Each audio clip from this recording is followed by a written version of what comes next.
सुप्रभात बच्चों, आज हम पढ़ेंगे कक्षा 7 का पाठ 5 संज्ञा के विकारक तत्व।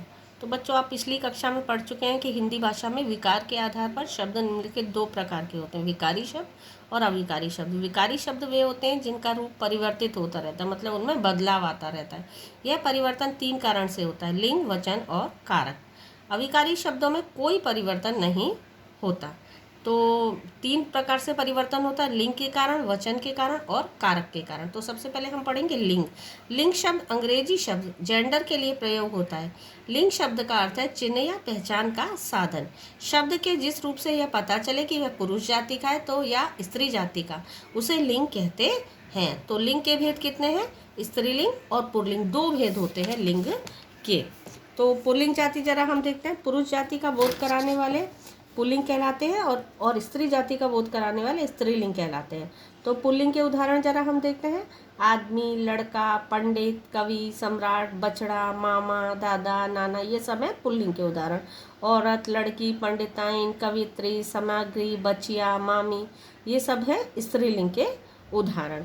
तो ज़रा हम अलग अलग तरीके से देखते हैं कि आनी प्रत्यय लग के, आइन प्रत्यय लग के, ई प्रत्यय लग के, इया प्रत्यय लग के किस तरीके से पुल्लिंग से स्त्रीलिंग बनाए जाते हैं।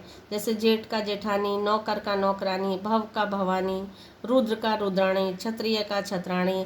ठीक है, आइन लगा के कैसे बनते हैं, लाला का ललाइन, पंडिताइन, बाबू का बाबू, मतलब आइन लग जाता है इनमें। ठीक है, उसके बाद ई प्रत्यय लगाकर पुत्र का हो जाएगा पुत्री, दास का हो जाएगा दासी, चाचा का चाची, घोड़ा का घोड़ी, देव का देवी, ब्राह्मण का ब्राह्मणी, भतीजा का भतीजी, रस्सा का रस्सी, बूढ़ा का बुढ़िया, डिब्बा का डिबिया, बंदर का बंदरिया, चूहा का चूहिया। ये सब क्या है, ईया प्रत्यय लगकर बन रहे हैं। अब इन प्रत्यय लगकर स्त्रीलिंग शब्द कैसे बनेंगे? लोहार का लुहारिन, नागे का नागिन, पापी का पापिन, मतलब अलग अलग नी, आइन सब लगकर बनते हैं।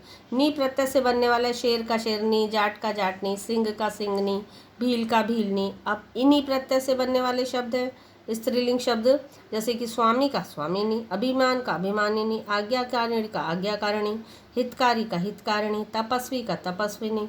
ठीक है, इका प्रत्यय लग के गायक का हो जाएगा गायिका, सेवक का सेविका, याचक का याचिका, बालक का बालिका, नायिका, पाठक का पाठिका। ये सब क्या किस लगा के? इका लगा के।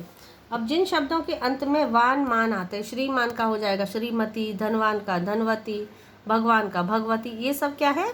वती लगकर बन रहे हैं।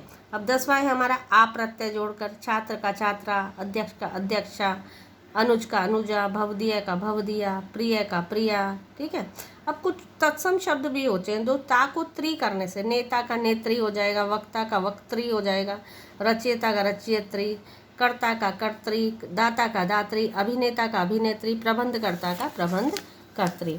शब्द में नर या मादा लगाने से भी होता है पुल्लिंग से स्त्रीलिंग। तो देखें पुल्लिंग से स्त्रीलिंग, तितली का नर तितली, चील का नर चील, कोयल का नर कोयल, मछली का नर मछली, भालू का मादा भालू, भेड़िया का मादा भेड़िया, ये सब हो जाता है।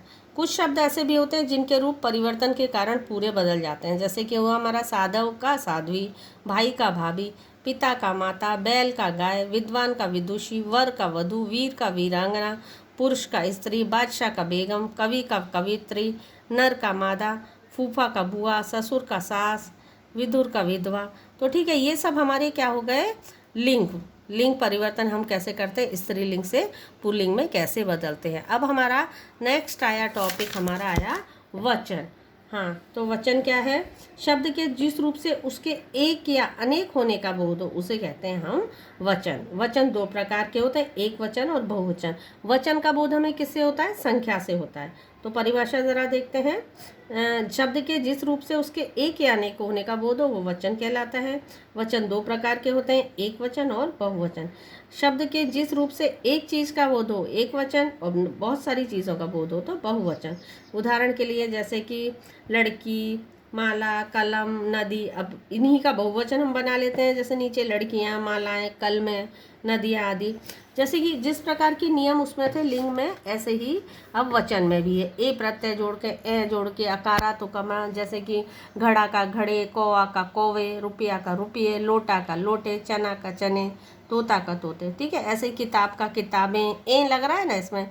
आँख का आँखें, दीवार का दीवारें, सड़क का सड़कें, ठीक है। उसके बाद जैसे कन्या का कन्याएं, लता का लताएं, धेनु का धेनुएं, बहु ये एन लगा के जो बन रहे हैं, सभा का सभाएं, कथा का कथाएं, ठीक है। आ प्रत्यय जोड़ के डिबिया का डिबियाँ, दासी का दासियाँ, लड़की का लड़कियाँ, जाति का जातियाँ, नदी का नदियाँ, निधि का निधियाँ, बुढ़िया का बुढ़ियाँ और चुईया का चुईया, गुड़िया का गुड़ियाँ। इस प्रकार हम क्या बदलते हैं, हम वचन बदलते हैं, एक वचन का बहुवचन बदलते हैं। अब हमारा तीसरा टॉपिक आया कारक। तीसरा टॉपिक आया क्या, कारक। हाँ, अब है कारक किसे कहते हैं, संज्ञा या सर्वनाम के जिस रूप से क्रिया या वाक्य के दूसरे शब्दों के साथ संबंध का पता लगता है उसे हम कहते हैं कारक। कारक होते हैं 8, ठीक है। तो कारक कौन कौन से होते हैं, कर्ता, कर्म, करण, संप्रदान, अपादान, संबंध, अधिकरण और संबोधन, ठीक है। तो आपको हमेशा याद रखना है कि कारक कितने होते हैं, 8, ठीक है। तो ये टेबल जो बन रही है उसके अनुसार मैं आपको समझा रही हूँ। जैसे कि कर्ता का चिन्ह क्या है, ने, कर्म का है को, करण का है से या के साथ या के द्वारा, संप्रदान को किसी को देने का जो भाव होता है वो क्या होता है, हमारा संप्रदान कारक का होता है। अपादान क्या है, अलग होने का, मतलब कोई भी चीज़ हमारे हाथ से छूट जाए या अलग हो जाए उसे अपादान कारक। संबंध कारक किसी को जोड़ने के लिए जो होता है वो संबंध कारक, इसका चिन्ह है का, के, की, रा, रे, री। अधिकरण का चिन्ह क्या है, में, पर, और संबोधन क्या क्या है, हे या अरे। अब हम उदाहरण देखते हैं, जैसे कि विदित ने चित्र देखा, अब इसमें बीच में क्या आ रहा है, कर्ता आ रहा है, कर्ता कारक है, ये ने से हम समझ जाएंगे कि ये कर्ता कारक है, ठीक है। कर्म कारक विदित दिव्या को डांटता है, को क्या है, कर्म कारक है। करण विदित ब्रश से चित्र बनाता है, इसमें कारक क्या आ रहा है, से आ रहा है इसमें कारक, तो ये करण कारक पहचान जाएंगे हम। संप्रदान कारक विदित ने दिव्या को चित्र दिया, मतलब संप्रदान मीन्स किसी को देना, ठीक है। अपादान विदित के हाथ से चित्र गिरता है, अब कोई चीज़ छूट गई, मैंने अलग होना बताया ना आपको अपादान का, तो वो क्या है के हाथ से चित्र, तो किस में क्या आ गया, इसका चिन्ह से। संबंध कारक किसी को जोड़ना, विदित का चित्र सबने पसंद किया, विदित अपना चित्र देखकर प्रसन्न था, विदित ने हमारे विद्यालय का नाम रोशन किया। तो विदित के चित्र का संबंध किस किस से हो गया, विद्यालय से हो गया। अधिकरण क्या क्या है, चिन्ह में, पर, विदित ने चित्र को प्रदर्शनी में प्रथम स्थान मिला। संबोधन कारक हे, अरे, हे भगवान विदित को अहंकार से बचाना, अरे विदित तुमने चित्रकला छोड़ दी। तो देखो बेटा, अब आपको ये मैंने कारक समझा दिए हैं, लिंग समझाया, वचन समझाया, आपको अपनी पुस्तक में अच्छे से पढ़ना है और समझना है। धन्यवाद।